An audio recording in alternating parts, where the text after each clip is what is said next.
Hello दोस्तों, आज हम लोग ऑब्स्टेट्रिक का एक नया टॉपिक पढ़ेंगे जो है नियोनेटल जॉन्डिस। जॉन्डिस का मतलब कि अगर आपकी स्किन में येलो डिस्कलरेशन हो जाता है, तो नियोनेटल जॉन्डिस मतलब कि बच्चों में जो न्यूबॉर्न बेबी हैं उनमें अगर जॉन्डिस हो जाता है उसको बोलते हैं नियोनेटल जॉन्डिस।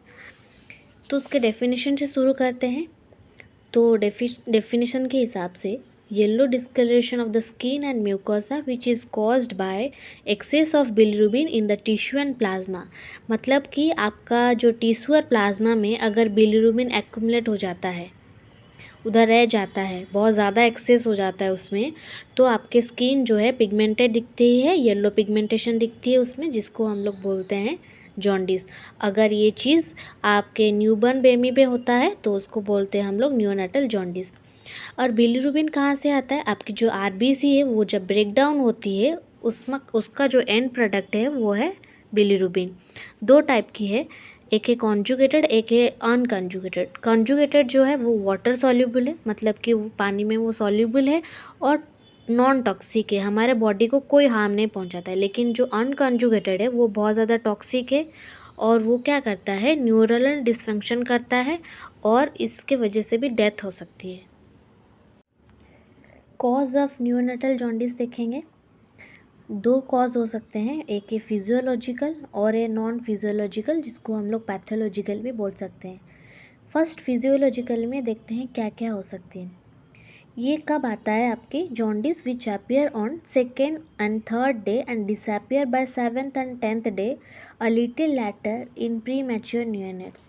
जो प्री मैच्योर न्यूनेट्स है उस ये चीज़, ये जो फिजियोलॉजिकल फिजियोलॉजी के वजह से जो जॉन्डिस दिखती है वो सेकेंड और थर्ड डे में दिखती है, जो कि लगभग आपके 7th और 10th डे में चला जाता है। इसकी क्या क्या कॉज हो सकती है, ये फिजियोलॉजिकली की क्या क्या कॉज हो सकती है। फर्स्ट जो कॉज है वो है increased RBC production and increase RBC destruction due to shorter life span. मतलब कि हमने देखा कि जो बिलिरुबिन वो आरबीसी की ब्रेकडाउन की एंड प्रोडक्ट है। तो अगर आपकी आरबीसी प्रोडक्शन इंक्रीज हो जाएगी तो आपकी बिलिरुबिन उसका आरबीसी ब्रेकडाउन भी इंक्रीज होगी और एंड प्रोडक्ट भी इंक्रीज होगी, मतलब जो कि बिलिरुबिन, जिसके वजह से आपके जॉन्डिस हो सकती है।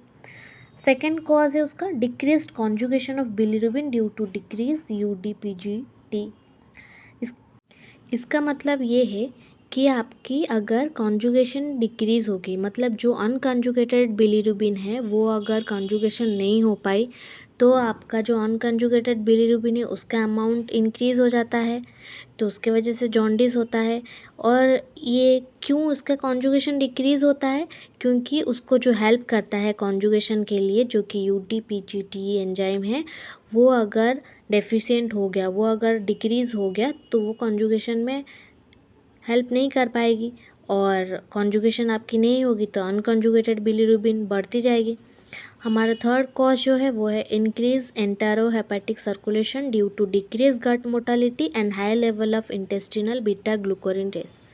इसका मतलब ये है कि आपकी जो एंटेरोहेपेटिक सर्कुलेशन है वो इंक्रीज़ हो जाती है, क्योंकि गट मोटिलिटी जो है अगर डिक्रीज़ हो जाए तो आपके एंटेरोहेपेटिक सर्कुलेशन इंक्रीज़ हो जाती है। और ये इनमें उन इन्फेंट में दिखती है जो कि मिल्क इंटेक कम करते हैं। और आपकी जो बीटा ग्लूकोरिनेज है वो क्या करता है कि जो बिलिरुबिन है उसको क्या करता है, अनकॉन्जुगेटेड बिलिरुबिन में रिड्यूस करता है। अगर वो ज़्यादा हो गया तो आपकी क्या होगी, बिलिरुबिन जो है अनकॉन्जुगेटेड बिलिरुबिन, आपके अनकॉन्जुगेटेड बिलिरुबिन जो है वो बढ़ती जाएगी। अगर ये एंजाइम बढ़ेगी तो आपकी जो बिलिरुबिन है वो अनकॉन्जुगेटेड बिलिरुबिन करता रहेगा और उस वजह से आपको जॉन्डिस होगी। हमारा फोर्थ जो है वो है decrease hepatic excretion of bilirubin. अगर आपकी जो हेपेटिक सेल्स है वो अगर बिलिरुबिन एक्सक्रिएशन में डिक्रीज़ कर देगी तो आपकी जो अनकॉन्जुगेटेड बिलिरुबिन है वो बढ़ जाएगी।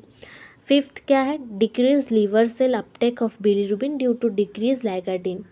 हमारा जो अनकंजुगेटेड बिलीरुबिन है उसको ट्रांसपोर्ट करने के लिए एक प्रोटीन चाहिए होता है जिसको बोलते हैं लाइगेडिन, जो कि हेल्प करता है अनकंजुगेटेड बिलीरुबिन का अंदर लाना, फिर उसको कंजुगेशन में हेल्प करता है। लेकिन अगर उसका ही वो ट्रांसपोर्ट प्रोटीन ही कम हो जाएगा तो वो अनकंजुगेटेड बिलीरुबिन को ट्रांसपोर्ट नहीं कर पाएगा, जिसकी वजह से आपकी जो अनकंजुगेटेड बिलीरुबिन वो बढ़ता जाएगा। उसके वजह से भी ये कॉज है जो जॉन्डिस बनाता है। उसके बाद उसका ट्रीटमेंट क्या है, इसके लिए कुछ स्पेसिफिक ट्रीटमेंट नहीं है, आप बेबी को फ्रिक्वेंटली फीड करते रहें इसमें। उसके बाद सेकेंड जो है पैथोलॉजिकल, जो कि हम लोग बोल सकते हैं नॉन फिजियोलॉजिकल कॉज। इसकी क्या क्या कॉज है, तो सबसे फर्स्ट कॉज जो है excessive red cell haemolysis. Haemolysis का मतलब क्या है, आपकी जो आरबीसी की ब्रेकडाउन, उसको बोलते हैं हीमोलाइसिस। तो अगर वो ज़्यादा होगी तो क्या होगी, आपकी बिलीरुबिन जो एंड प्रोडक्ट है वो ज़्यादा बढ़ेगी, बिलीरुबिन बढ़ने से जॉन्डिस होगी। तो ये किस किस वजह से होता है आपकी हेमोलाइसिस वो देखेंगे। तो फर्स्ट जो है वो है हेमोलाइटिक डिजीज़ ऑफ न्यूबॉर्न। अगर कोई कुछ भी हेमोलाइटिक डिजीज़ रहेगी न्यूबॉर्न में तो आपकी जो आरबीसी की हेमोलाइसिस होगी, तो उसके वजह से क्या होगा, आरबीसी ब्रेकडाउन होगी, फिर बिलीरुबिन बढ़ेगी, फिर आपकी येलो डिस्कलरेशन होगा और जॉन्डिस होगी। तो पहला जो है वो है फिटोमैटरनल ब्लड ग्रुप इनकम्पैटिबिलिटी, मतलब कि हेमोलाइसिस कब होगी, अगर फीटस और मैटरनल की जो ब्लड ग्रुप है वो अगर इनकम्पैटिबिलिटी है तो उसमें क्या होती है, हेमोलाइसिस होती है। और ये आरएच में ज़्यादा मोस्ट कॉमन है, एबीयू में थोड़ा रेयर है, और जो इम्यूनाइजेशन अगेंस्ट केल एंटीजन है वो सबसे रेयरेस्ट है इसमें। और क्या क्या हेमोलाइटिक डिजीज़ हो सकती है, सेकेंड है आपकी इंक्रीज रेड सेल फ्रैजिलिटी, मतलब कि आपकी जो आरबीसी है उसकी अगर फ्रैजिलिटी बढ़ जाए, फ्रैजिलिटी का मतलब कि जो ब्रेकडाउन की कैपेसिटी है वो बढ़ जाए, तो उस वजह से आपकी क्या हेमोलाइसिस होगी, जो कि कॉन्जेनिटल डिसऑर्डर है और जिसको हम लोग बोलते हैं कॉन्जेनिटल स्पेरोसाइटोसिस। उसके बाद नेक्स्ट क्या है हेमोलाइटिक डिजीज़, वो है डेफिशिएंट रेड सेल एंजाइम, मतलब कि आपको जो आरबीसी के काम करने के लिए एक एंजाइम चाहिए होता है जिसको बोलते हैं हम लोग G6PD। अगर वो डेफिशिएंट हो गया तो क्या करेगा, आरबीसी ठीक से काम नहीं करेगा तो ब्रेकडाउन होगा, जिसके वजह से आपकी न्यूनेटल जॉन्डिस हो सकती है। सेकेंड है जो कि हमारा हेमोलाइसिस करता है वो है सेप्सिस। अगर कुछ भी सेप्टिक कंडीशन होता है, जैसे कि अगर इंट्रायूटेराइन में होता है एक बैक्टीरिया जिसको बोलते हैं टोक्सोप्लाज्मा, उसके वजह से भी आपकी हेमोलाइसिस हो सकती है। सेकेंड है आपकी न्यूनेटल में किस वजह से हो सकता है, ई कोलाई के वजह से हो सकता है। हमारा थर्ड जो है वो है ब्लड एक्स्ट्रावेसेशन, अगर ब्लड लीक कर जाए उसके वजह से भी आपको हेमोलाइसिस हो सकती है, और वो किधर दिखता है, सेफालोहेमाटो। पैथोलॉजिकल में एक कॉज देखे हमने, वो है हेमोलाइसिस। अगर रेड ब्लड सेल की हेमोलाइसिस होती है और किन किन वजह से होती है वो भी देख लिए। तो हमारा सेकेंड कॉज जो है वो है आपके कंजुगेशन में अगर डिफेक्शन होता है, बिलीरुबिन अगर कंजुगेट ठीक से नहीं हो पाता है तो भी हमारा क्या होता है, जो अनकंजुगेटेड बिलीरुबिन है वो बढ़ता है। तो वो कौन कौन से डिजीज़ में दिखती है, एक है आपकी क्रिगलर नाज़र सिंड्रोम और एक है गिलबर्ट सिंड्रोम। क्रिगलर नाज़र सिंड्रोम जो है वो है ऑटोसोमल रिसेसिव, और जो गिलबर्ट सिंड्रोम है वो है ऑटोसोमल डोमिनेंट। और कंजुगेशन क्यों नहीं हो पाती है अच्छी से, डिफेक्टिव क्यों है, क्योंकि आपकी जो ग्लूकोरोनाइल ट्रांसफरेज है, वो जो एंजाइम जो कि आपकी अनकंजुगेटेड बिलीरुबिन को कंजुगेशन में हेल्प करके कंजुगेटेड बिलीरुबिन में कन्वर्ट करता है, वो अगर डेफिशिएंट हो जाएगा, वो आपका नहीं है, तो आपकी जो कंजुगेशन है उसमें डिफेक्शन आ सकती है। हमारा थर्ड जो कॉज है वो है ब्रेस्ट मिल्क जॉन्डिस। ये क्यों होती, ये उन इन्फेंट्स में दिखती है जो कि मिल्क ज़्यादा इंटेक नहीं करते हैं, जिसकी वजह से क्या होता है कि जो एंटेरोहेपेटिक सर्कुलेशन है वो इंक्रीज़ कर जाता है। और ये क्या करता है, इस वजह से ये ब्रेस्ट मिल्क जॉन्डिस के वजह से भी क्या हो सकता है, आपको कभी कभी वो कॉज करता है कर्निक ट्रेस, जो कि क्या होता है, एक कंडीशन होता है, बहुत ज़्यादा सीवियर कंडीशन होता है, जिसमें आपकी जो बिलीरुबिन है वो ब्लड से मूव करके आपके ब्रेन टिश्यू में अफेक्ट करता है और उधर एक्यूमुलेट हो जाता है। हमारा जो फोर्थ कॉज है वो है मेटाबॉलिक एंड एंडोक्राइन डिसऑर्डर। कुछ भी मेटाबॉलिक डिसऑर्डर या एंडोक्राइन डिसऑर्डर के वजह से जो जॉन्डिस होता है उसको हम लोग बोलते हैं मेटाबॉलिक एंड एंडोक्राइन डिसऑर्डर। और उसका एक एग्जांपल से समझ लेते हैं। एग्जाम्पल है आपका गैलेक्टोसेमिया। इसमें क्या होता है, आपकी जो एंजाइम है गैलेक्टोज 1 फॉस्फेट यूरिडाइल ट्रांसफरेस, वो क्या करता है, डेफिशिएंट होता है, जिसके वजह से क्या होता है, आपकी जो गैलेक्टोज है वो एक्यूमुलेट हो जाता है लीवर में और वो बनाता है लीवर सिरोसिस। अगर लीवर ठीक से काम नहीं कर पाएगा तो आपकी जो अनकंजुगेटेड बिलीरुबिन कंजुगेशन कहाँ पे होती है, लीवर में होता है। अगर लीवर ठीक से काम नहीं कर पाएगा तो क्या होगा, आपकी जो अनकंजुगेटेड बिलीरुबिन है वो ठीक से कंजुगेट नहीं हो पाएगा। फिफ्थ कॉज है इंक्रीज एंटेरोहेपेटिक सर्कुलेशन। सिक्स्थ है आपकी जो substances and disorders that affect binding of bilirubin to albumin. मतलब ऐसा कोई सब्सटेंस और डिसऑर्डर जो कि क्या करता है, बिलीरुबिन को एल्बुमिन के साथ बाइंड नहीं कर पाता है, तो कंजुगेशन नहीं होता है। तो इस वजह से भी आपकी जो होता है अनकंजुगेटेड बिलीरुबिन की अमाउंट बढ़ती है, फिर जॉन्डिस होती है।